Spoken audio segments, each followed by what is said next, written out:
নমস্কার। গল্পে গল্পে কথা মালিকা চ্যানেলে আমি দেবনীতা আপনাদের সকলকে স্বাগত জানাই।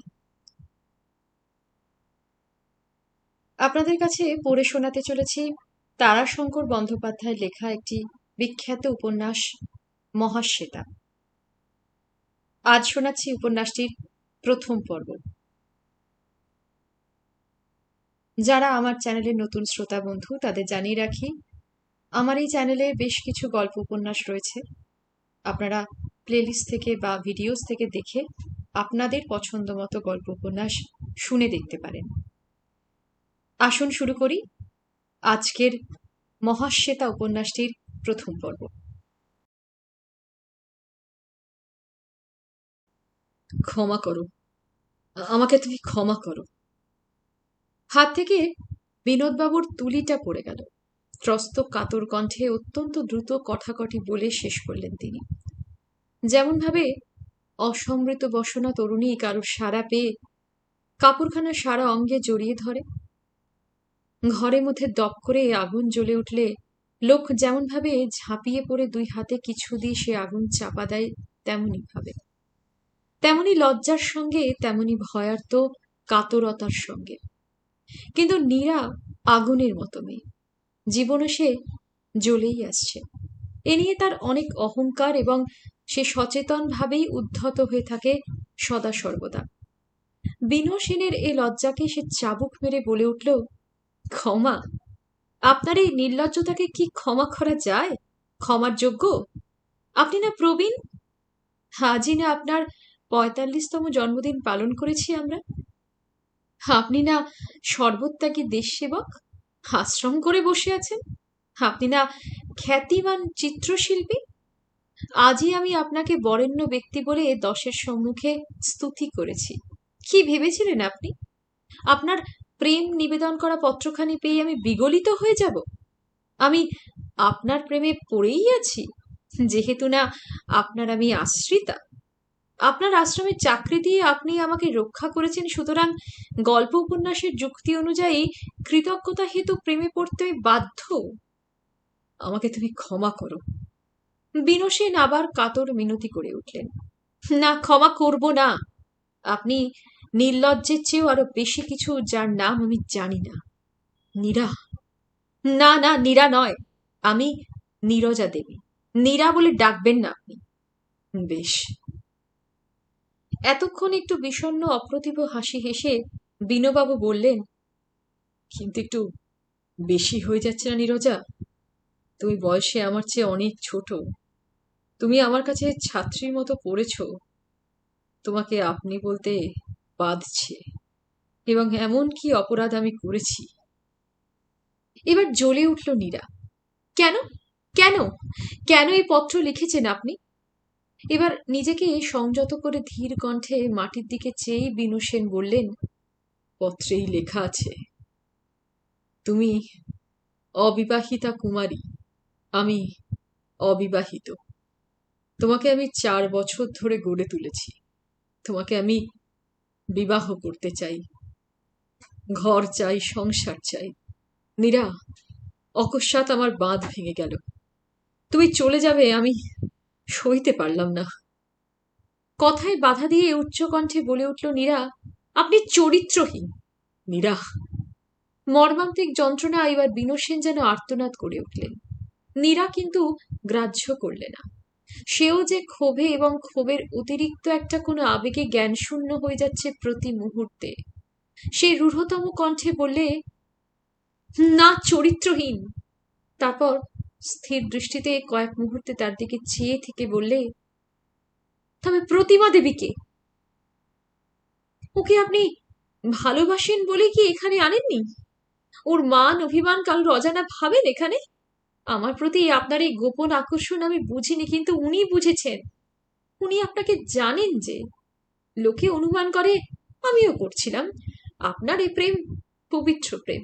বিবাহই যদি করবেন তবে ওকে অবহেলা করে আমার কাছে নিবেদন কেন? আমি জানি ওর বুকের মধ্যে কি ক্ষোভ। ওকে চিঠিতে কি লিখেছিলেন আমি দেখেছি এই চিঠি। ওহ, চরিত্রের সে কি বড়াই, কি নাটুকেপনা! এবার ব্যঙ্গের সুরে চিঠির কথাগুলি বলে গেল। আমাদের সম্পর্ক বিবাহের নয় প্রতিমা, আত্মসম্বরণ করতে হবে। আমার জীবন তো জানো, বিবাহ তো আমি করব না। ভদ্রমহিলার চোখের জলে বুক ভাসছিল, উপর হয়ে পড়েছিলেন। আমি হঠাৎ গিয়ে পড়েছিলাম, চিঠিখানা উনি দেখাননি, আমি দেখে ফেলেছিলাম। এবার মাথা হেঁট করে বিনয়বাবু মাটির দিকে তাকিয়ে দাঁড়িয়ে রইলেন। ভেজানো দরজাটির আধখানা খুলে মাটির মূর্তির মতো দাঁড়িয়েছিল বিষণ্ণ প্রতিমা। দুটি চোখ বেয়ে তার জল গড়িয়ে নেমে আসছিল অবিশ্রান্ত ধারায়। মুহূর্তের জন্য তাকে তিনি দেখেছেন। বাইরে অন্ধকার রাত্রি প্রায় 8:30। বাংলাদেশের একটি মফস্বল শহরের উপকণ্ঠে নির্জন গ্রাম্য পরিবেশের মধ্যে একটি অনাথ আশ্রম। নিতান্ত সন্ধেতেই এখানে রাত্রির নিদ্রালু স্তব্ধতা নেমে আসে। ছেলেরা কিছু ঘুমোয়, কিছু ঢুলতে থাকে, 2-4 জন পরে শব্দ হয় রান্না ও খাবার জায়গায়। চাকরিরা পালা করা ছেলেদের নিয়ে অ্যালুমিনিয়ামের গ্লাস সাজিয়ে দেয়, কেউ তাতে জল ভরে দেয়, কেউ পিঁড়ি পাতে, তারই শব্দ হয়। এরই মধ্যে কখনো ওই নীরার কণ্ঠস্বর শোনা যায়, লাইন সোজা করো, অথবা না না তাড়াতাড়ি করো না, তাড়াতাড়ি নয়, দেখছো না জল পড়ছে, ভিজছে বসবার জায়গা। তারপরই তো রমেন, তোমার শরীর বা মন কি আজ খারাপ আছে নাকি? ক্ষীণ কণ্ঠের উত্তর শোনা যায় না, কিন্তু নীরার কথায় বোঝা যায় যে ছেলেটি বলেছে না তো। নীরার উত্তর শোনা যায়, তবে মুখে বিরক্তি কেন? কাজ এমন দুমদাম করে করছো কেন? এরই মধ্যে প্রায় ছেলেদের বোর্ডিং থেকে উচ্চ চিৎকার আসে, দিদিমণি গো, দুটোতে খুন হবে এবার। নীরা সঙ্গে সঙ্গে ছোট টর্চটা হাতে, সেটা তার হাতেই থাকে, বলতে বলতে যায়, বাপরে বাপরে, আর তো পারি না রে বাবা। নতুন ইলেকট্রিক স্কিমে এখানে ইলেকট্রিক এসেছে অল্পদিন, কিন্তু তা এখন ঘরেই রয়েছে। আশ্রমটার বিস্তৃত 50 বিঘা জমির মধ্যে বাইরে কেবল একটা আলো, তাতে আলো আধারেরই সৃষ্টি করে বিভ্রান্তি ঘটায়। টর্চটা না হলে চলে না। গিয়ে দেখতে পায় দুটো ছেলেদের নিঃশব্দে বা সশব্দে সরবে মল্লযুদ্ধ বা মুষ্টিযুদ্ধ লাগিয়েছে। নীরা গিয়েই দুটোকে আলাদা করে দেয়, ছাড় ছাড়। কিন্তু সে সহজ নয়, দুটোই দুটোকে টেও পিঁপড়ের কামড় দিয়ে ধরার মতো ধরে থাকে। তবু নীরার কথায় ছাড়তে হয়। নীরার প্রভাব ওদের ওপর অসাধারণ। ছাড়বার পরে বিস্ফোরণ হয়। কেন আমাকে? সে ফোপাতে থাকে। দুজনেই অনাথ ছেলে, তাদের অভিমান ক্ষোভ বিচিত্র। ব্যাপ্তিতে বিশ্বজোড়া, উচ্চতায় বোধ করি আকাশ প্রমাণ। সে কথা নীরা অন্তর দিয়ে জানে। সে উপলব্ধি তার আছে, নিজের জীবনটাই যে তার এই জীবন। 5 বছরে বাপ মরেছে, 8 বছরে মা। বাপের লাইফ ইন্স্যুরের 3,000 টাকা এবং জমি বিক্রি করা 1,000 এই 7,000-এর মূলধনে জ্যাঠা জেঠির সংসারে এক কোণে ঠাঁই পেয়েছিল। সেও তো এই জীবন। ক্ষোভ বিদ্রোহ যে এই বঞ্চিত বেদনার্থ জীবনে বিশ্বব্যাপী আকাশ প্রমাণ। বিকিনি দ্বীপপুঞ্জে মানুষ আণবিক বিস্ফোরণ ঘটাচ্ছে, তার তেজস্ক্রিয়তায় বায়ুমণ্ডল জীবদেহের পক্ষে বিষাক্ত হয়ে উঠছে। কিন্তু মানুষের চিত্তলোকের আকাশে আকাশে বঞ্চনার ক্ষোভের বিস্ফোরণ প্রতিনিয়ত চলেছে। তার তেজস্ক্রিয়তায় সব বিষ হয়ে গেল বোধ হয়। হ্যাঁ, সব বিষ। নীরার চিত্তলোকের বিস্ফোরণের তেজস্ক্রিয়তায় বিনসেন যদি নাগাসাকি হিরোশিমার মতো ঝলসে যায় তো কি করবে নীরা? যুদ্ধ ঘোষণার সময় জাপান কথাটা ভাবেনি। বিস্ফোরককে আগুন তো সেই দিয়েছিল প্রথম। অহিংসার সাধক, দেবতা বুদ্ধের উপাসক জাপান। বিস্ফোরকে অগ্নিসংযোগ হলে মুহূর্তে আসে মৃত্যুযোগ। কত দেবতার মন্দির, রাজার প্রাসাদ ফেটে চৌচির হয়ে যায়। দেবতা ভেঙে টুকরো টুকরো হয়ে যায়, রাজার দেহ মাংসপিণ্ডে পরিণত হয়। সে রেহাই দেয় না কাউকে। নিজের উপর ফাটলে নিজেও ছিন্ন বিচ্ছিন্ন মাংসখণ্ডের টুকরো হয়ে ছড়িয়ে পড়ে। হলেই বা বিনোদা, বিনোদ সেন সর্বত্যাগী বলে পরিচিত দেশমান্য রাষ্ট্রের দরবারে সম্মানিত জন। বিস্ফোরকে তিনি আগুন দিয়েছেন, তার আঘাতে তাকে টুকরো হতে হবে না? খাবার জায়গায় ছেলেদের যাওয়ার ঠিক আগেই ব্যাপারটা ঘটেছে। আশ্রমের এক প্রান্তে বিনোদ সেনের নিজের ঘর, দুখানি ঘর, বারান্দা, একটি স্টুডিও, খানিকটা বাগান। ঠিক মাঝখানে স্কুল, তার পাশে বোর্ডিং, তার পাশে খাবার ঘর, এক লাইনে পাশাপাশি এগুলি। তারই ঠিক পিছনে বিনোদ সেনের বাড়ি, যেদিকে তার বিপরীত দিকে শিক্ষয়িত্রীদের কোয়ার্টার। 40টি অনাথ ছেলে নিয়ে আশ্রম, সঙ্গে স্কুল। আগে ছিল প্রাইমারি, এখন হয়েছে বেসিক। তার সঙ্গে সেকেন্ডারি স্ট্যান্ডার্ডের 3টি ক্লাস। তার জন্য আছেন 2জন বৃদ্ধ শিক্ষক। তারা থাকেন বিনোদ সেনের বাড়ির লাইনে। এ লাইনে বিনোদ সেনের নিজের বাড়ির পিছনেই আরেকটি কোয়ার্টারে থাকেন বিনোদ সেনের বিধবা বোন আর তার ছেলেরা।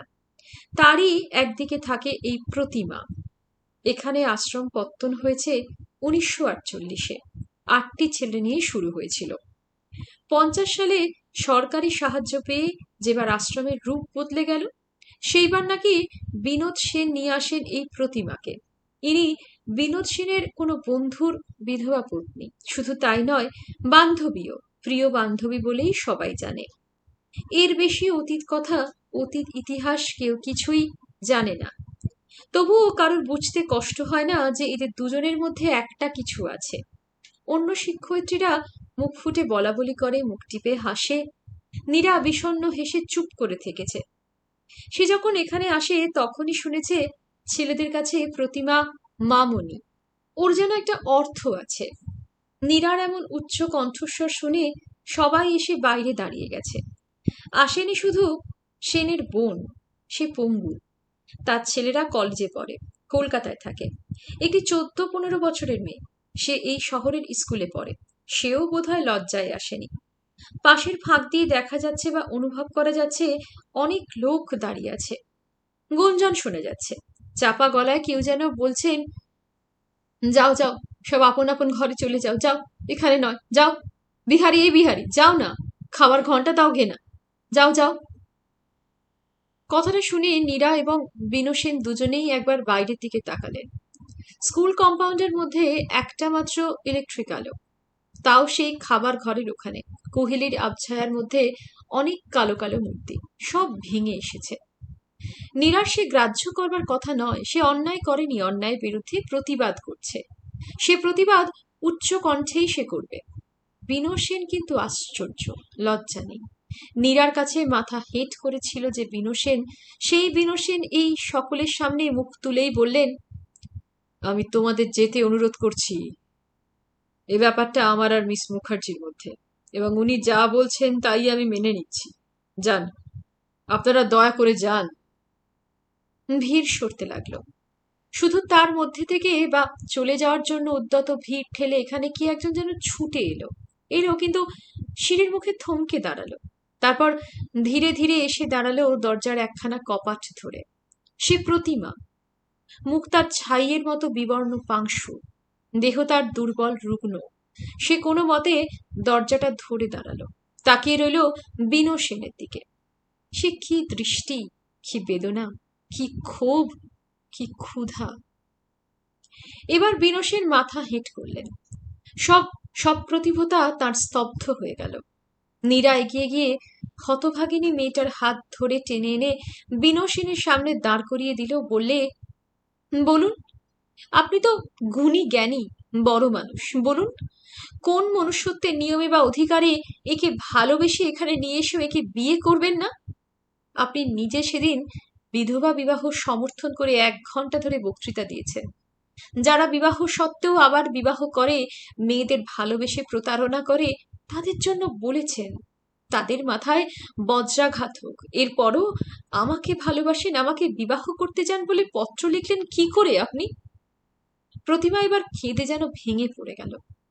2 হাতে সেনের পা জড়িয়ে ধরে সে হু হু করে কেঁদে উঠে বললে, আমাকে আগে বললে না কেন? আমি যে বিষ খেতাম। বিনু সেন মাথা হেঁট করে দাঁড়িয়েই রইলেন। কি কথা বলেন না কেন? আমার মাথায় বজ্রাঘাতই হোক নীরজা, আমার বোধহয় তাই প্রাপ্য। প্রতিমা আবার কেঁদে উঠল। না না না, ছি ছি ছি, আপনাকে ছি। নীরা বলে উঠল। বলেই সে দ্রুত পদে বেরিয়ে এলো।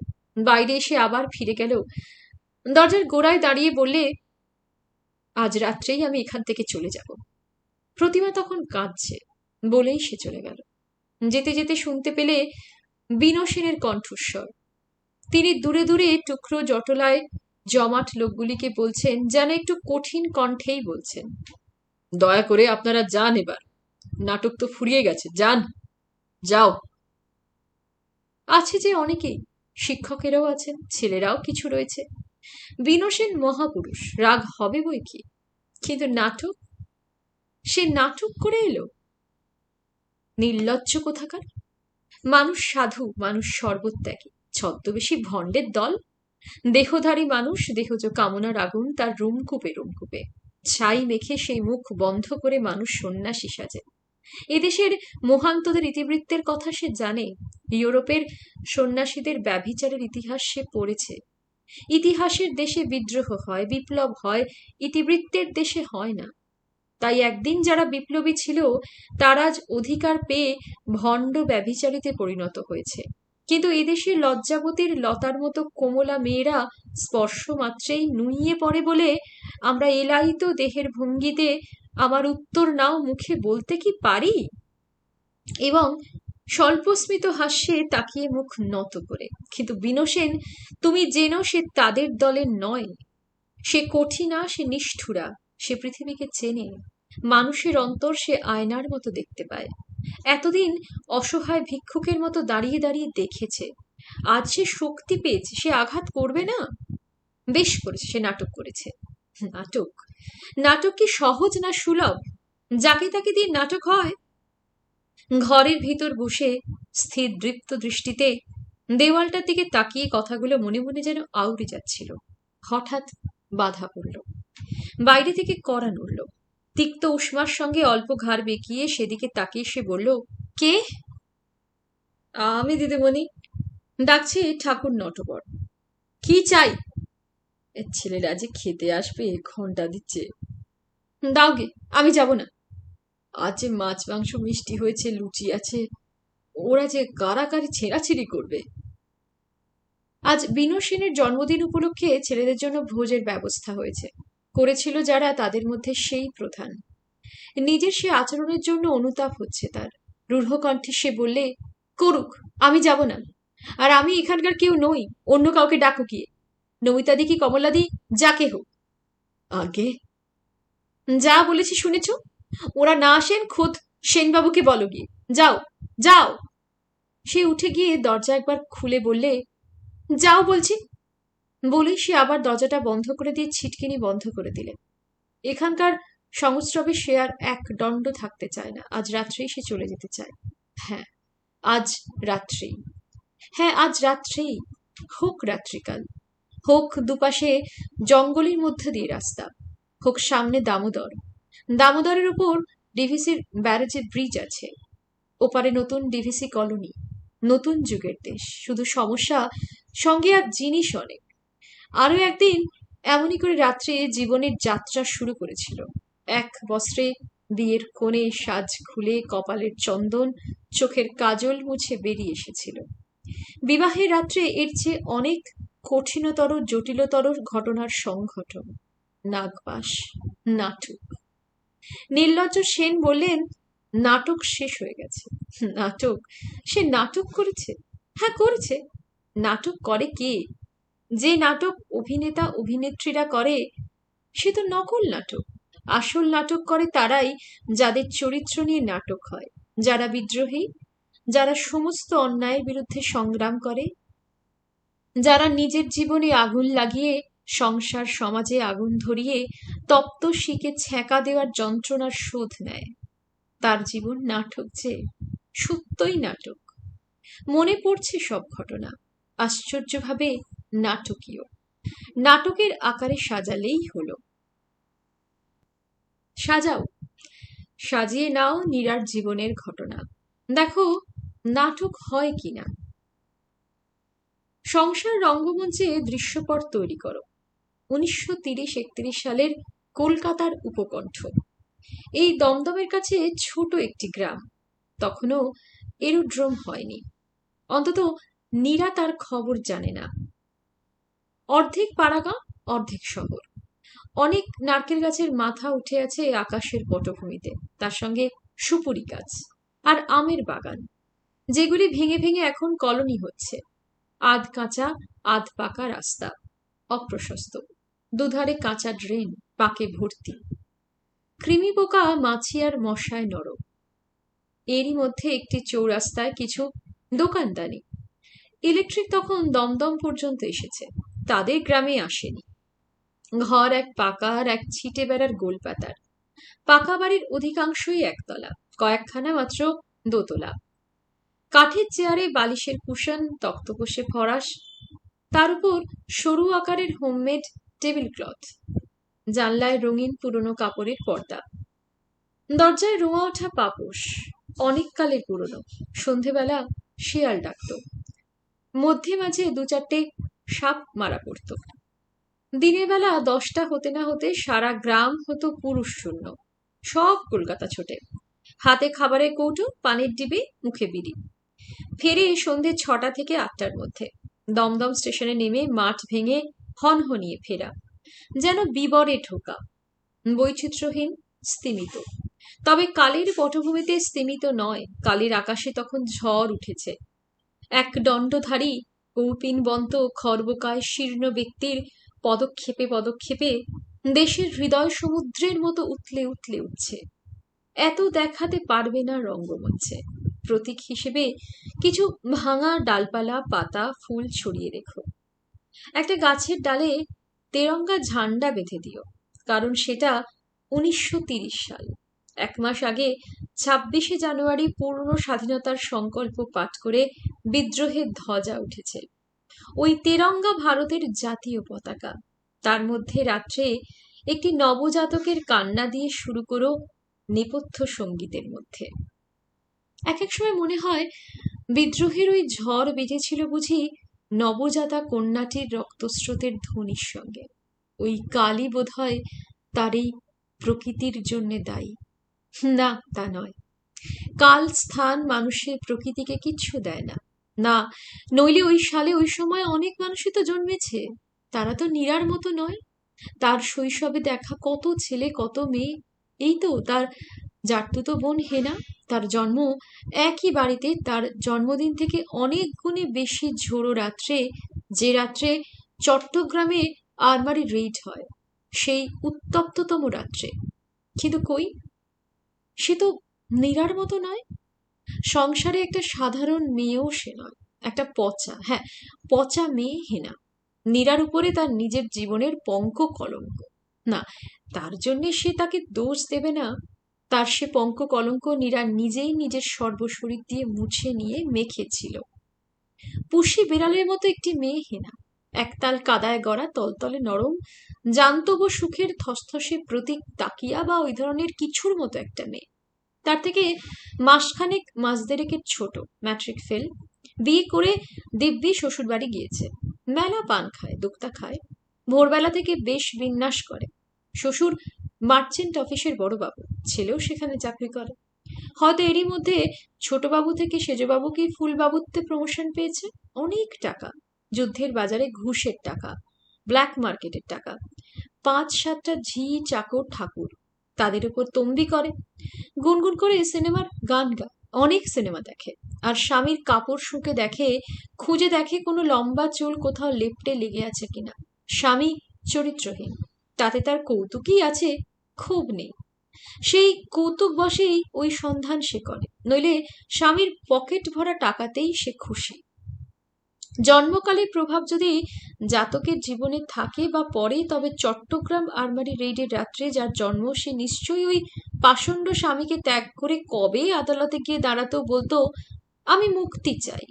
অথবা গার্ডিয়ান নট কাটার মতো নিজের হাতে সে বন্ধন ছিঁড়ে বা কেটে এসে দাঁড়াতো পথের উপর, ফেটে যেত। না, মনের আবেগ কোথা থেকে কোথায় এসেছে। তার জীবননাট্যের আরম্ভেই এসে পড়েছে হেনার কথায়। হেনার আসল নাম হানাহানি। সে ওই চট্টগ্রাম আরমারি রেডের রাত্রে জন্মের জন্যে। হানাহানি থেকে হেনা। জন্মের সময় কিছু নয়, বাপ মায়ের প্রকৃতি সন্তানের পক্ষে সত্য, এটা সে বিজ্ঞানে পড়েছে। কিন্তু তার বাপ মায়ের প্রকৃতিতে কি ছিল তেমন কিছু? শোনেনি তেমন কিছু, বরং উল্টোই শুনেছে। বাপ মা সম্পর্কে তার নিজের স্মৃতি তো খুব ক্ষীণ। বাপ মারা গেছেন 5 বছর বয়সে, মা মারা গেছেন 8 বছরে। গুটি 10টি ছবি ছাড়া কিছু মনে পড়ে না তার। তাদের কথা শুনেছে সে জ্যাঠাইমা ওই হেনার মার কাছে। তার আগে এলোমেলো ভাবনায় মনে পড়া কথাগুলো সরিয়ে দিয়ে সাজিয়ে নাও। দমদমের পাশে ওই গ্রামটিতে একতলা একখানি বাড়ি, মাঝখানে উঠোন রেখে চারদিকে 6খানা ঘর। ঘরের কোলে উঠানের সামনে সামনে বরাবর টানা বারান্দা, চৌকো থাম ছিল 12টা। খিলেন দিয়ে ছাদ ধরা ছিল না, ছিল কাঠের কড়ি, তাতে ছিল সে আমলের কাঠের ঝিলমিলি। উত্তর দক্ষিণে লম্বা ইট বের করা রাস্তার সামনে পূবমুখ বাড়িটা, দুপাশে 2খানা ঘর, মাঝখানে 4 ফুট চওড়া 1 ফুট 10 লম্বা রাস্তা। ঘর পার হয়ে উঠোন। উত্তরে 1খানা ঘর, দক্ষিণেও 1খানা। পশ্চিমে খুপড়ি খুপড়ি 2টো রান্নাঘর, 2টো বাথরুম, একটা ছাদে ওঠার সিঁড়ি। দরকার হয় কাগজে ছকে নাও, তারপর পটে আঁকো। ইচ্ছে হলে বক্স সিন করতে পারো, না হয় মনে মনে তৈরি করে নাও।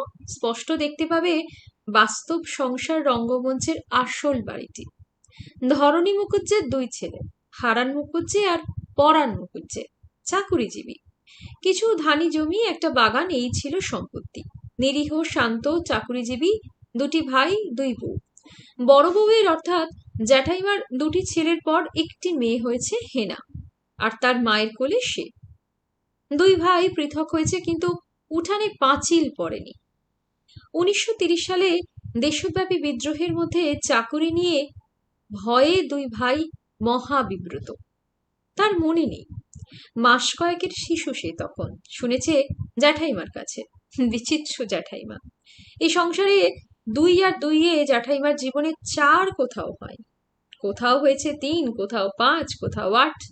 সে তখন মা বাবা হারিয়ে জ্যাঠাইমাদের সংসারে থাকে। পোষ্য নয়, কিন্তু তারা ছাড়াও কেউ নেই, অথচ সে সংসারে এক ঘরে। পচা আবদেরে মেয়ে ওই হেনার জন্যেই এক ঘরে। বয়স তখন 12। হেনা কান্না ধরতো কোনো কারণে, কাঁদতে শুরু করলে থামতো না। তখন জ্যাঠাইমা অর্ধেক তিরস্কার অর্ধেক সমাদর মিশিয়ে বলতেন, কেমন রাত্রে কেমন লগ্নের জন্ম দেখতে হবে তো, ঠিক নাম দেওয়া হয়েছিল হানাহান, তাই থেকে বাপ করলেন হেনা। হেনা বললে কি হেনা হয়, না হেনার খুশবুই ওঠে। দক্ষযজ্ঞ নাশ করতে শিবে প্রেতেরা এসেছিল, 20 ফুল কানে গুজে তার গন্ধে হতচেতন। সেই গন্ধ উঠেছে মা গো। এই থেকে শুরু হতো। ওই কথাগুলির মধ্যে প্রচ্ছন্ন গৌরব এবং সমাদর আছে, তা বারবার শুনে শুনে মুখস্থ পড়ার মতো এমন সহজবোধ্য হয়েছিল যে হেনার খুশি হতে বিলম্ব হতো না। এবং কিছুক্ষণের মধ্যেই জ্যাঠাইমা আরম্ভ করতেন সেকালের গল্প। হেনাই ধরিয়ে দিত, বলতো, সে বুঝি ভয়ঙ্কর মারামারি হানাহানির ব্যাপার হয়েছিল মা, বলো না। মা বলতেন, ওরে মা, তোর জন্মের কদিন পর খবর পাওয়া গেল, নইলে চট্টগ্রাম তো স্বদেশীর দল কেড়ে নিয়েছিল। সে ভীষণ কাণ্ড, রক্তহীন, এখানে মারপিট, দেশ শুদ্ধ হইচই, ছেলের দল চিৎকার করে, পিকেটিং করে, নুন তৈরি করে, দলে দলে জেলে যায়, বন্দে মাতরম বন্দে মাতরম, কান পাতা যায় না। এখানে গুলি, ওখানে লাঠি, সেখানে বোমা, আজ বেতাল কাল হরতাল। তোর বাবা আপিং খায় অনেক কাল থেকে, আপিং পাওয়া যায় না। রাইটার্স বিল্ডিং এ উঠে তেরে সাহেবকে খুন করলে, নিজেরা বিষ খেলে, গুলি খেলে। সাহেবরা ভয়ে ঝুড়ি মাথায় দিয়ে টেবিলের তলায় ঢোকে, মেয়েরা রাস্তায় বেরিয়ে ঝান্ডা ঘোরায়, জেলে যায়, পুলিশে মাথা ফাটায়। আমরা 2 যা মিলে চুপচাপ ঘরে বসে থাকি। সন্ধে হলে বুক ঢিপ ঢিপ বাড়ে, মানুষ দুটি কখন ফিরবে। আমি ডাকি, ও ছোট বউ, রাজ্যে বেশ হলো। ফু বলে, তাই তো ভাবছি দিদি। তোর বাপের রেলের হেড অফিসে কাজ, নীরার বাপের রাইটার্স বিল্ডিং এ। তাহলে কি হবে, গায়ে তো লেখা থাকে না, ভিড়ের মধ্যে পড়ে গেলে তখন কে কাকে চেনে। পুলিশ লাঠি চালিয়ে দিলেই তো হলো। সে বড় দুর্ভাবনা, সময় গেছে। বলতে বলতে হেসে উঠতেন। ওই হাসির সঙ্গে এই দেশের কথায় মিশে যেত ঘরের কথা। হেসে নিয়ে বলতেন, দুঃখের মধ্যে হাসি মা, তোর বাপের মাছের লোক তো দেখেছিস, তোর খুড়োরও কম ছিল না। সেদিন শুনেছেন শিয়ালদায় খুব গোলমাল, লাঠিচার্জ হয়েছে, ট্রাম বন্ধ। তো 2 ভাই ঠিক করেছে দুজনে আপিস থেকে ওই সময়টায় বেরিয়ে একসঙ্গেই হয় রোজ আসতেন। ঠিক করেছে শ্যামবাজারে এসে ছোট লাইনে কিছু দূর এসে হেঁটে আসবে। শ্যামবাজারে মোড়ে এসে শুনেছেন বাগবাজারের ঘাটে ইলিশ একেবারে অঢেল, খুব সস্তা। টাকায় এই বড় ইলিশটা 150-200। দুই ভাই আর লোভ সামলাতে পারেনি, গেছে মাছও কিনেছে। এ একটা ও একটা ঝুলিয়ে নিয়ে ফিরছে, আর ওদিক থেকে হল্লা, লোক ছুটছে, পালাও পুলিশ। এদিক থেকে চিতপুর ধরে, ওদিক থেকে বাগবাজার ধরে বাস। দুই ভাই মাছ হাতে নিয়ে দৌড় একেবারে খালের দিকে, হাতে মাছ, বগলের ছাতা, অন্য হাতে খাবারের কৌটো, আরো কি কি বোধহয়। দুজনে দুটো ফুড কিনেছি। দুজনেই একটু থলথলে মানুষ, এসে ছাতা ফেলে, ফুড ফেলে, কৌটো ফেলে দৌড়। দুই ভাই হেঁটে বাড়ি ফিরলো ট্রাঙ্ক রোড ধরে। রাত্রি তখন 10টা। আমরা তো দুজনে মরে ভূত হয়ে গেছি। এদিকে তোরা দুটোতে খিদে চেঁচাচ্ছিস, আর ধরার ধর পিটছি, মর মর। তোদের ফুড কিনতে গিয়ে মানুষ দুটো গেল, শেষে ঝগড়া বেঁধে গেল। আমি একটু বেশি মেরেছিলুম তোকে, গকিয়ে গেছিস। ছোট বউ বললে, তুমি কি খেপলে দিদি, এমনি করে মারে? আমি বললুম, বেশ করেছি, নিজের মেয়ে মেরেছি, তোমার কি? সে বললে, খুব করে মারো, মেরে ফেলো, পুলিশে ধরলে আমায় সাক্ষী দিতে হবে, তাই বলছি। আমিও অমনি জ্বলে গেলুম তেলে বেগুনে, বললুম, দিস না দিস, দেবে তো ফাঁসি, আর করবে কি? সে বললে, সেটা যদি এতই তুচ্ছ হয়, তবে ওকে না মেরে নিজেই এখনই গলায় দড়ি দাও না। আমি বললুম, কি বললি? ব্যাস, লেগে গেল তুমুল ঝগড়া। ঠিক এই সময় দুই ভাই এলেন। গায়ের জামায় কাদা, কাপড় ছিঁড়েছে তোর বাপের, জুতোয় বেঁধে পড়ে গেছে, হাঁটু চড়েছে, তোর খুঁড়োর জুতো গেছে ছিঁড়ে। সে দুটো হাতে নিয়ে ঘরে ফিরলেন, কিন্তু মাছ ছাড়েননি। দুজনের হাতে দুই মাছ। জ্যাঠাইমা যত হাসতেন, হেনা তত হাসত। সেও হাসত, কিন্তু হেনার মতো নয়। এমন করে হেসে গড়িয়ে পড়তে সে পারতও না, অধিকারও ছিল না। এমন গড়িয়ে পড়ে হাসলে নিশ্চয়ই জ্যাঠাইমা হঠাৎ হাসি থামিয়ে বলতেন, ও কি হাসি নীরা, হেনাও তো হাসছে, তোমার যে বেহায়ার মতো হাসি। অবশ্য সবটাই ওই নয়, নিশ্চয়ই তার প্রকৃতিতে কিছু ছিল, কিছু আছে। পারিপার্শ্বিক অবস্থা যেমন প্রকৃতিকে আপনার ছাঁচের মধ্যে পুরে তৈরি করতে চায়, ঠিক তেমনি ভাবেই প্রকৃতিও তার শক্তি অনুযায়ী ঠেলে উত্তাপে গলিয়ে ছাঁচকে বদলে অন্য রকম করে দেয়। থাক সে কথা। এ থেকেই কল্পনা করে নাও, সে নিজে বেশ চোখে দেখার মতোই স্পষ্ট দেখতে পায়, শান্ত পরিবার দুটিতে একটি তৃপ্তির সুখ ছিল। বিদ্রোহ, বিপ্লব এসব কিছু ছিল না, সেই 1930 সালেও ছিল না। বাবা রাইটার্স বিল্ডিং এ ফিনান্সের কেরানি ছিলেন। সেখানে হিসেব কষতেন সারাদিন, ফাইল সারতেন, উপরিওয়ালার সই করাতেন। ডিবে থেকে মধ্যে মধ্যে পান বের করে খেতেন, তার সঙ্গে বিড়ি ধরিয়ে আরাম করতেন। দেশের স্বাধীনতা কামনা আদৌ ছিল কিনা সে বলতে পারে না, কারণ জ্যাঠাইমা বলেন, দুই ভাই যেদিন কষ্ট পেয়ে বাড়ি ফিরতেন, সেদিন ঘরে বসে নেতাদের কটু কথা বলতেন।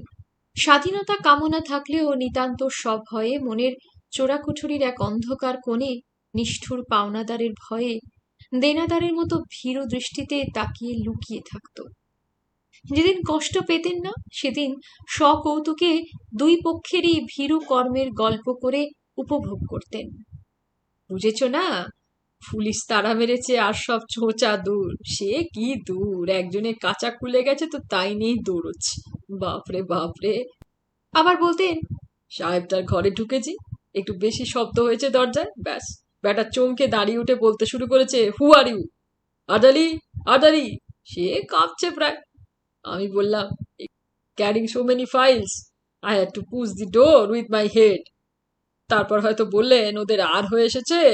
খট শব্দ শুনে যারা চমকে ওঠে, প্রাণপক্ষী খাঁচার গায়ে ঝটপটিয়ে মাথা ঠোকে, তাদের পালা খতম।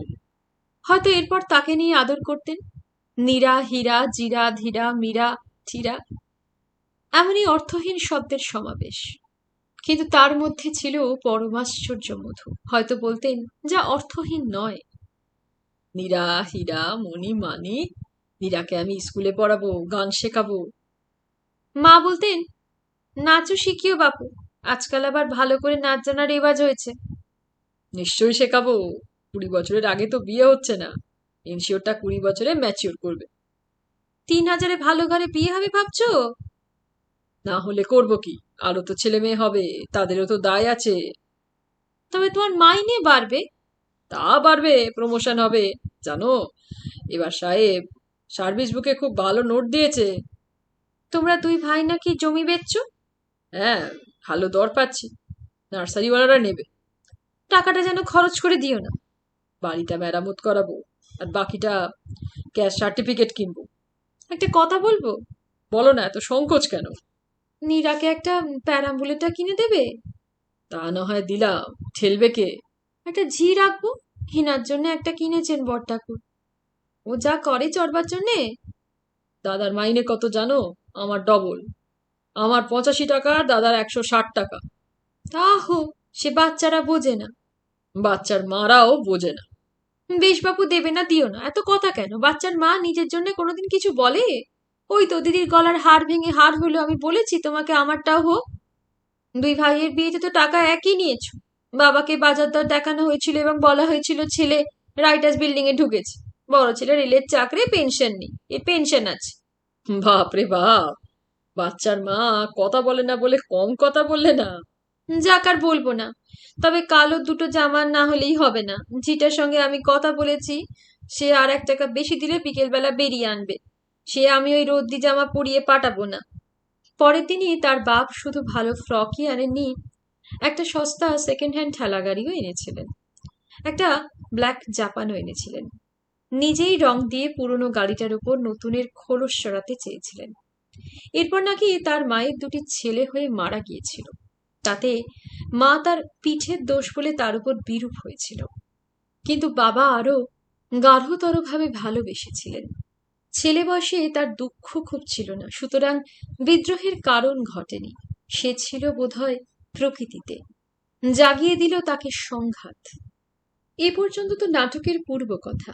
প্রাচীন সংস্কৃত নাটকের রীতি অনুসরণ করলে এটুকু অন্তর্ভুক্ত করে নিয়ে সূত্রধার ওই পূর্ব কথা বর্ণনা করে এইখানে অলমতে বিস্তরেণ বলে প্রস্থান করতে পারে, অথবা অভিজ্ঞান শকুন্তলমের প্রস্তাবনার শেষ কথায় কৌশলে হরিণ এবং রাজা দুষ্মন্তের মতো উল্লেখ করতে পারে, সংঘাতের চরম সংঘাত এবং অনিবার্য সংঘাত কি সে ওই।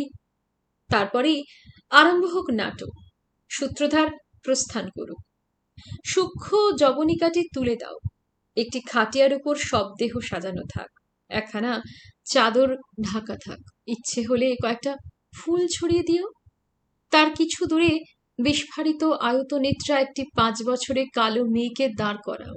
অনিবার্য নিষ্ঠুরতম সংঘাতে তার ঘুমন্ত বিদ্রোহ জাগছে। নিষ্ঠুরতম আঘাত দিয়ে মৃত্যু কেড়ে নিল তার বাপকে। বাবা মারা গেলেন, ঠিক মনে নেই, শুধু 2 টুকরো ছবি মনে আছে। সন তারিখ স্থানহীন একটি সূর্যাস্তের মতো। লাল সূর্য কেঁপে কেঁপে ঘোরে সেই ছবিটুকুর মতো। মনে আছে সব যাত্রার 2 টুকরো ছবি। এক টুকরো একটা খাটিয়া, তার উপর একটি মানুষ শোয়ানো। বাবার ফটো আছে, কিন্তু সে মানুষটির মুখ ওই ফটোর মুখের মতো কিনা বলতে পারবে না নীরা। কারণ খাটিয়ায় যে শুয়েছিল তার মুখ মনে নেই। একখানা সাদা কাপড় ঢাকা, তার উপর কতগুলো ফুল ছড়ানো ছিল। আর একটা কতগুলি লোক এসে তার উপর দড়ির বাঁধন দিয়ে কাঁধে তুলছে। ভয়ে রাগে কষ্টে নীরা চিৎকার করে উঠেছিল, না! সে মনে থাকা এমন যে কদাচিৎ কালে কস্মিনে তা প্রত্যক্ষভাবে মনে পড়ে। বাবার কথা উঠলে ছবি 2 টুকরো মনে পড়ে বটে, কিন্তু মনে পড়ার সঙ্গে সেদিনের অনুভব করা বেদনা বা ক্ষোভ বা কষ্ট মনকে স্পর্শ করে না। কিন্তু কোনো শবযাত্রার সঙ্গে কান্নায় আকুল কোনো শিশুকে দেখলে ওই ছবি 2 টুকরোর সঙ্গে সেদিনের সেই কাঁটাটা খচ করে কোনো অন্তরের অন্তরে বেজে ওঠে। মনে হয় সৃষ্টিতে কি অনাচার অবিচার। কোনো পিতৃহীন ম্লানমুখ শিশুকে দেখেও মনে হয় তার স্বাভাবিক চেতনা অবচেতনে শৈশবে সঞ্চিত ওই আশ্চর্য ক্ষতবিন্দুর বেদনার সঙ্গে যুক্ত হয়ে প্রগাঢ় হয়ে ওঠে। থাক। সব বাঁধা খাটিয়াটার দিকে তাকিয়ে নীরা চিৎকার করে উঠল, না! পরের মুহূর্তেই বলহরি হরিবোল দিয়ে খাটিয়া উঠল। প্রথম সংলাপ হবে, একজন প্রতিবেশী বলছে জ্যাঠামশাইকে, রেখে টেকে কিছু গেছে পরাণ, না সব খরচ করেই গেছে? জ্যাঠামশাই বলবেন ঠিক জানি নে।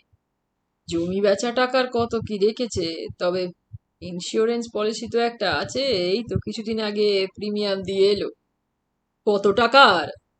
এই কথাগুলি নীরার কাল্পনিক, কিন্তু পরবর্তী যে নাটকীয় ঘটনায় তার জীবনে পরিবর্তন এনে দিয়েছিল, যা তার মনে আছে তাই মনে রেখেই কথাগুলি নীরা বসিয়ে দিচ্ছে। তার জীবন নাটকের রচয়িতা যখন রচনায় বসেছিলেন এবং বসেন, তখন তিনি একটি নিষ্ঠুর এবং কৌতুকপ্রবণ মন নিয়ে বসেন। বাপের মৃত্যুতে তার সুখ বাড়িয়ে দিলেন তিনি। মায়ের হাতে টাকা এলো, জমি বিক্রি করা যে টাকাটা অবশিষ্ট ছিল শুধু সেটাই নয়, লাইফ ইন্স্যুরেন্সের টাকাও পেলেন তিনি, সব শুদ্ধ বোধহয় 1,600। 1935 সালে এদেশের অর্থনৈতিক অবস্থা ভেবে দেখো, সে বাজারে টাকাটা নেহাত কম ছিল না। কলকাতা কর্পোরেশনের এলাকার ভিতরে 5,000 টাকায় তখন 2.5 কাঠা জমির ওপর দোতলা বাড়ি হয়েছে। বাপের মৃত্যুতে সুখ যিনি বাড়ালেন তিনি নিষ্ঠুর কৌতুকপ্রিয় নাট্যকার।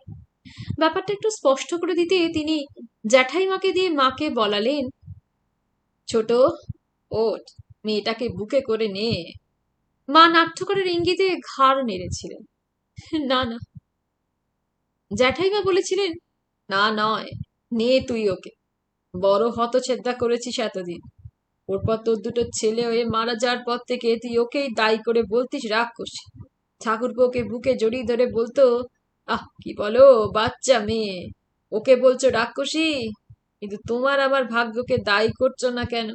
আজ সে নেই, তোরও তো এই গুঁড়ো সম্বল, নে বুকে করে নে। মা দুহাত বাড়িয়ে বুকে জড়িয়ে ধরেছিলেন। সংসার রঙ্গমঞ্চের নাটক, খেলার নাটমঞ্চের নাটক নয়। এই নাটকের একটা দৃশ্যের অভিনয় চলে মাসের পর মাস ধরে, হয়তো বছরের পর বছর ধরে। নীরার জীবন নাটকের দৃশ্য চলেছে 3 বছর ধরে। বাবার মৃত্যুর সঙ্গে আরম্ভ, মায়ের মৃত্যুতে দৃশ্যের শেষ। তার সুপ্ত প্রকৃতির ওপর মৃত্যুর আঘাতের পর আঘাত, যার ফলে সে সর্বশক্তি নিয়ে যুদ্ধ করতে উঠে দাঁড়ালো। দৃশ্যের প্রারম্ভেই বাপের মৃত্যুতে আশ্চর্য নাটকীয়ভাবে ঘটল বিপরীত ফল, তার সমাদর বাড়ল। মা সমাদর মুখেই করলেন না, সাজাতে লাগলেন। টাকা পেয়েছিলেন 1,600, তার উপর বাকি জমিটুকু যা ছিল তিনি বিক্রি করলেন। বললেন, খেয়ে দেখবে, যদি কেউ জোর করেই দখলই করে নেয়, কে মামলা করবে? ফসলের ভাগ তাই বা কে দেখে নিতে আসছে? জ্যাঠামশাই বললেন, আমাকে অবিশ্বাস করছো? মা বলেছিলেন, আপনি গুরুজন, আমার বড় ছোট মন, আপনার ক্ষতি হবে না, সন্দেহ করে আমার পাপ হবে, তার থেকেও না থাকাই ভালো। বেশ, আমাদের পৈতৃক জমি আমিই নেব। নেবেন? তবে পাড়ায় একবার দামটা যাচাই করে দেখি। যাচাই করে দেখবে? ভালো, কে তোমারও জমি নেয় আমি দেখি। মা দমেননি, কুণ্ডুবাবুর কাছে গিয়েছিলেন, তার স্বামীর হিতৈষী। কুণ্ডুবাবুই জমিটা নিয়েছিলেন, বাজার দর থেকে বেশি দর দিয়ে। তাতেও 1,000 কয়েক টাকা পেয়েছিলেন। ক্যাশ সার্টিফিকেট কিনেছিলেন।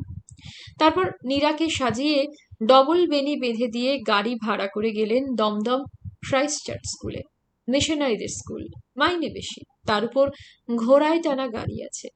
গাড়ি এসে নিয়ে যায়, আবার পৌঁছে দেয়। টিফিনের বাক্স কিনে দিলেন।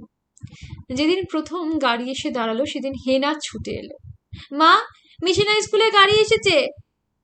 জ্যাঠাইমা বলেছিলেন, তা কি নাচবো নাকি? ঠিক এই সময়ই নতুন জামা জুতো পরে, মাথায় রিবন বেঁধে, কাঁধে ব্যাগ ঝুলিয়ে নীরা ওদের ঘর থেকে বের হয়েছিল। জ্যাঠাইমা গালে হাত দিয়ে সবিস্ময়ে বলেছিলেন, আও মা, তুই যাবি? গাড়ি তোর জন্যে? নীরা হাসতে হাসতে ছুটেছিল গাড়ির দিকে, উত্তরও দেয়নি। মা উত্তর দিয়েছিলেন, ওকে ওই মিশন স্কুলে ভর্তি করে দিয়েছি, পড়ুক। হেনা সঙ্গে সঙ্গে আছড়ে পড়ে কাঁদতে শুরু করেছিল, আমি যাব, আমি যাব, আমি ও স্কুলে যাব না। জ্যাঠাইমা এসে ঘা কতক বসিয়ে দিয়েছিলেন মেয়ের পিঠে। চুপ চুপ চুপ বলছি। না না না। চিৎকার কিছুতেই থামেনি হেনার। হঠাৎ জ্যাঠাইমা মাকে বলেছিলেন, হেনার উপর টেক্কা দিতে মেয়ে ওখানে ভর্তি করেছ না? অবাক হয়ে মা বলেছিলেন, তোমরা হেনাকে নতুন প্যারাম্বুলেটার কিনে দিলে তো আমি ওই কথা বলিনি দিদি। হেনা পাগলের মতো হাত পা ছুটছিল আর চেঁচাচ্ছিল। এবার জ্যাঠাইমা আবার এসে তাকে প্রহার করে বলেছিলেন, তোর তো আর বাপ মরেনি যে তুই মেম সাহেব বনবি, আর মরলেই বাকি, ভাই যে তোর 1 ঘন্টা, তোর আগে দুটো পরে দুটো। আশ্চর্য, বাপকে মনে নেই, মায়ের মুখ ঝাপসা হয়ে গেছে। কিন্তু এই কথাগুলো তার মনে অক্ষয় হয়ে আছে। সে গাড়ির দিকে এগিয়ে যেতে যেতে থমকে দাঁড়িয়ে শুনেছিল, দেখছিল। আজও কথাটা তার মনে রয়েছে। তাই জীবনে অনাথ আশ্রমে এসে ছেলেদের কখনো কটু কথা বলে না সে কাউকেই। মধ্যে মধ্যে এখানে তার সহকর্মিনীরা কতদিন কঠোর হতে বলেছে, বলেছে শাসন করো একটু, আমরা শাসন করি আর তুমি ওদের এমন নাই দাও যে সব ভস্যে ঘি ঢালা হয়। সে তাতে হেসেছে, বলেছে, দিদি, খাদ্যের মধ্যে সেরা মিষ্টি নুন, আর দুনিয়ার সেরা মিষ্টি মধু নয় মিষ্টি কথা। কটু কথা বলতে নেই, ও আমি পারি না। বেশ তো, শাসন তোমরা করো, ওটার ভার তোমাদের। আজ সে কি করে এমন নির্মম ভাবে কথাগুলো বলেছে বলতে পারে না। না, পারে। মানুষের শুধু প্রাণই সব নয়, তার মান আছে। প্রাণের চেয়ে মান বড়। দুনিয়ার যেসব ক্ষমতামত্ত প্রতিষ্ঠাবানেরা মানুষের অসম্মান করে, তাদের ক্ষমা সে করতে পারে না। না, পারে না। ক্ষমা করতে না পারার জন্যেই সে আজ এই নীরা হয়েছে। নইলে থাক। আবার ঘুরে সেই আজকের কথায় এসেছে। নাটকের দৃশ্যে পরম্পরা ভঙ্গ হচ্ছে। স্মৃতির প্রম্পটার বলছে, ভুল বলছো, ওসব পরের পাঠ।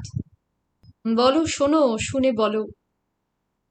এই ঘটনা একদিন ঘটেই ক্ষান্ত হয়নি, প্রায়ই ঘটত। জ্যাঠাইমা জ্যাঠামশাইকে বলেছিলেন হেনাকে ওই স্কুলে দেবার জন্যে। জ্যাঠামশাই তা দেননি, কিন্তু হেনা জেদ ছাড়েনি। সে প্রায়ই কাঁদত, নিজের স্কুলে যাবে না বলে গো ধরত। জ্যাঠাইমা পিটতেন। জ্যাঠাইমা ওই কথাটিই বলতেন, আগে তোর বাপ মরুক।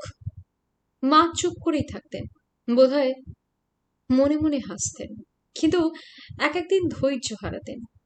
সেদিন জ্যাঠাইমার কথা শুনে মা বলতেন, কি বলছো দিদি, ছি। জ্যাঠাইমা জ্বলে উঠে বলতেন, ছি কিসের ছি, সত্যি বলছি, আর বলছি আমার মেয়েকে। না, বলা হচ্ছে আমার মেয়েকে। মা বলতেন, না না না, বলিনি। তুমি বললেই কি হলো, গায়ে পড়ে ঝগড়া করতে চাও? জেঠি তীক্ষ্ণ স্বরে বলে উঠতেন। মা দৃঢ়স্বরে বলতেন, ভালো, বদ ঠাকুর আসুন, তাকে জিজ্ঞেস করি, তিনি কি বলেন শুনি। না হয় প্রতিবেশীদের বলবো, তাতে প্রতিকার না হয় সব বেচেছি, বাড়ি বেচে উঠে যাব। মা জানতেন ওটি ব্রহ্মাস্ত্র, কারণ প্রতিবেশী কুণ্ডুরা তখন ও অঞ্চলে রাহুর গ্রাস এবং শক্তি নিয়ে উঠেছেন। যত হাঁ তত হজম শক্তি। জ্যাঠামশাই ওখানে টুকটাক করে রেলের অফিসের পয়সায় একটি উপরাহু কিংবা বাঘের পিছনে ফেউ থেকে অধিক নেকড়ে হয়ে উঠেছেন। মায়ের কাছে অবশিষ্ট ধানি জমি জ্যাঠামশাইয়ের মুখ থেকে তিনিই কেড়ে নিয়েছেন। মায়ের তাতে বলবার কিছু নেই। তিনিও ইচ্ছে করেই দিয়েছিলেন এবং কুণ্ডুবাবু ন্যায্য দাম দিয়েছিলেন। পরাণবাবুর সঙ্গে একটু সদ্ভাবও ছিল। বাড়িটির উপরও তার খুব নজর। ওটি পেলে তার বাড়ির কম্পাউন্ড প্রায় চৌকোশ হয়, অর্থাৎ বাদ থাকে শুধু জ্যাঠামশাইয়ের বাড়ি। বৌমা, এটা বিশ্বাস করো, তুমি ইচ্ছে করে বাড়ি না বেচলে আমি চাইব না, কিন্তু কোনো কারণে যদি বিক্রি করো মা, তবে আমাকে দিও। সুতরাং বাড়ি বেচে চলে যাব বললেই চমকে উঠতেন ওরা, ভয় পেতেন। চুপ করে যেতেন জ্যাঠাইমা। জ্যাঠামশাই এসে বলতেন, তুমি বাড়ি বেচবে কেন বৌমা, আমরাই বরং যাব। তুমি বেচলে আমাদের দেবে না, আমি কিন্তু তোমাদেরই দিতে চাই, নিয়ে নাও। মা তাতে ভয় পেতেন না, কারণ তিনি জানতেন যে জ্যাঠামশাই কখনো বেচতে পারবেন না। ছলনা যখন নকল নাটকে হয় তখন তাতে কেউ ভয় পায় না। এমনকি বিপরীত পক্ষ যে ভয় পাওয়ার অভিনয় করে সেও না, দর্শকও না। জ্যাঠামশাইয়ের ছলনা একেবারে থিয়েটারি ছলনা হতো। মা বলতেন, সে আপনার ইচ্ছে, ইচ্ছে হলে আপনি বেঁচে দিয়ে সুখের জন্য তো কলকাতায় যেতে পারেন, আমার তা নয়। আমার মেয়েকে আমি ভালো করে মানুষ করব, পড়াবো, যাতে ভালো পাত্রে পড়ে, বা বিয়ে না হলে মাস্টারি টাস্টারি করেও খেতে পারে। আর বুদ্ধি ওর ভালো, ক্লাসে ফার্স্ট হচ্ছে। ওকে এমন করে বলা আমার সহ্য হবে না, আমার তো মায়ের প্রাণ। জ্যাঠাইমা আর থাকতে পারতেন না, ফুঁস করে উঠতেন এবার, আর আমার রাক্ষসী প্রাণ না। জ্যাঠামশাই এবার ধমক দিতেন, কি হচ্ছে কি, কি বলছো এসব? ওই শুনুন না, মা বলতেন। জ্যাঠামশাই বলতেন, তুমি বড়, তোমাকে সহ্য করতে হবে। নীরা কৌতুক অনুভব করত। ছবিগুলো ফটোগ্রাফ নয়, পাকা রঙে তুলিতে আঁকা ছবির মতো আঁকা হয়ে গেছে। হয়তোবা ফটোগ্রাফের সঙ্গে আঁকা ছবির যেটা তফাৎ, কালোর জায়গাটা ঘন কালো, আলোর জায়গাটা আর্ট পেপারের মসৃণ অমল ধবল শুভ্রতায় শুভ্র। কিন্তু বিষয়টা সত্য। নীরা এরপর সোচ্চারে গভীর মনোযোগ সহকারে ইংরাজি পড়ত। ওই স্কুলে প্রথম থেকেই ইংরেজি উচ্চারণ পর্যন্ত মেম সাহেবদের অনুকরণে আশ্চর্য রকমের সম্ভ্রান্ত। Tell the man to come to me, উচ্চারণ করত tell the man to come to me, মানে ওই মনুষ্যটিকে বলো আমার কাছে আসিতে, উসকো বলো মেরি পাস আনে কে লিয়ে। মা ওই কথাটা মিথ্যে বলেনি। নীরার বুদ্ধি তীক্ষ্ণ ছিল এবং ওই স্কুলের পড়ানোর গুণে পড়তেও ভালো লেগেছিল। তার সঙ্গে শিখেছিল আর একটা জিনিস, সেটা সাজ পোশাক, পরিচ্ছন্নতা। বছর দুই যেতে না যেতে মায়ের মৃত্যুর ঠিক আগেরটায় আর সে মায়ের সাজিয়ে দেওয়া নিত না, নিজেই সাজতো। বলতো, না তুমি বড় লাউড করে দাও। আশ্চর্য হয়ে মা বলতেন, কি কি করে দি? লাউড, লাউড মানে উচ্চ, মানে চড়া সাজ করে দাও। লাউড কথাটা নীরা তখন শিখে ফেলেছিল। মা গৌরবে হেসে সারা হতেন, ওরে বাপরে। মা বেঁচে থাকতেই সে ওই স্কুলের 3 বছরের কোর্স শেষ করে সেকালের ইউপি পরীক্ষায় মাসে 3 টাকা বৃত্তি পেয়েছিল। হেনা সেবার ফেল করেছিল। এরপর মেম সাহেব নিজে এসে মাকে বলেছিলেন, আপনার কন্যাকে কোনো ভালো স্কুলে ভর্তি করিয়ে দিবেন, উহার বিদ্যা হইবে। বলেন তো আমি কোনো মিশনের স্কুলে বলিয়া দেখি, তাহারা ফ্রি করিয়া দিবে। আমি বলিব, হ্যাঁ আমি বলিব। মার ততটা সাহস করেনি। তিনি ওখানকার গার্লস হাই স্কুলেই ভর্তি করে দিয়েছিলেন। তারা সমাদরের সঙ্গে ফ্রিশিপ দিয়ে তাকে নিয়েছিল। শুধু তাই নয়, স্কুলে এবং পাড়ায় নাম রটেছিল ব্রিলিয়ান্ট গার্ল। কেউ কেউ বলতেন, পরাণ মুখুজ্জের মেয়েটি যদি মেয়ে না হয়ে ছেলে হতো। মা তাকে আদর করে জড়িয়ে ধরে চুমু খেয়ে বলতেন, ওই আমার ছেলে, ছেলের চেয়েও বড়। ঠিক একদিন এমনই করে আদর করতে গিয়েই তিনি বুকে হাত দিয়ে বসে পড়লেন। এ কি হলো? বুকে যে। তারপরে শব্দ করে গড়িয়ে পড়লেন। নীরা মা মা বলে ডাকতে ডাকতে চিৎকার করে ডাকলে, মা গো, কি হলো মা? তার চিৎকারেই জেঠিমা উপাস থেকে বলেছিলেন, আরে এমন করে চেঁচাচ্ছিস কেন? মা কি মরেছে? জানি না, কি হলো দেখো জেঠিমা গো। জেঠিমা এসে দেখে, সর সর বলে পাশে বসে মুখে কয়েকবার জলের ঝাপটা দিয়ে নেড়ে চেড়ে দেখে উঠে দাঁড়িয়ে বলেছিলেন, খেলে মা? মা কেউ খেলে? ভাই খেয়ে খিদে মিটলো না, বাপ খেয়ে মিটলো না, শেষে মা তাও খেলে? নীরা বড় বড় চোখ দুটো বিস্ফারিত করে জেঠিমার দিকে তাকিয়েছিল। সে খেয়েছে মাকে? সে? দৃশ্যটা শেষ হলো। মায়ের অনাদরে এ দৃশ্যের আরম্ভ। বাপের মৃত্যুতে আকস্মিক পরিবর্তনে আশ্চর্য সমাদর। তারপরেই হঠাৎ হার্ট ফেল করে মায়ের মৃত্যু এবং অন্তে জেঠিমার নিষ্ঠুর কঠিন নির্মম তিরস্কার। মাকেও খেলে মা? যদি কেউ তার জীবন নিয়ে নাটক লেখে এবং বেশি নাটকীয় করতে ইচ্ছে করে, তবে সে যেন যোগ করে দেয়। নীরা তারস্বরে প্রতিবাদ করে উঠেছিল, না না না, আমি খাইনি, আমি খাইনি। তারপর আছড়ে পড়েছিল মায়ের বুকের উপর, মা মা। বাস্তব হলো, তার মনে আছে সে অবাক হয়ে দাঁড়িয়েছিল। জ্যাঠাইমার কথাগুলি তার বুকে পিঠে মুখে চাবুকের মতো আছড়ে কেটে বসেছিল যেন। সে চিৎকার করে প্রতিবাদ করত, কিন্তু মায়ের এমন কেন হলো সে বুঝতে পারেনি। সে আঘাত করেছে, লাগিয়ে দিয়েছে। ভয়ঙ্কর আঘাত দিয়ে মৃত্যু আবার তার সামনে এসে দাঁড়ালো। এবার সে মুখ হয়ে দাঁড়িয়ে রইল, কাঁদল না, কান্না এলো না। আজকের মতো শেষ করছি মহাশ্বেতা উপন্যাসটির প্রথম পর্ব। কেমন লাগছে জানাবেন। আর উপন্যাসটি পড়তে যথেষ্ট সময় লাগবে। আমি চেষ্টা করব আমার সময় মতো উপন্যাসটি আপনাদের কাছে পড়ে শোনাতে। ভালো লাগলে জানাবেন, আর আমার চ্যানেলটিকে সাবস্ক্রাইব করে কাইন্ডলি আমার পাশে থাকবেন। ধন্যবাদ।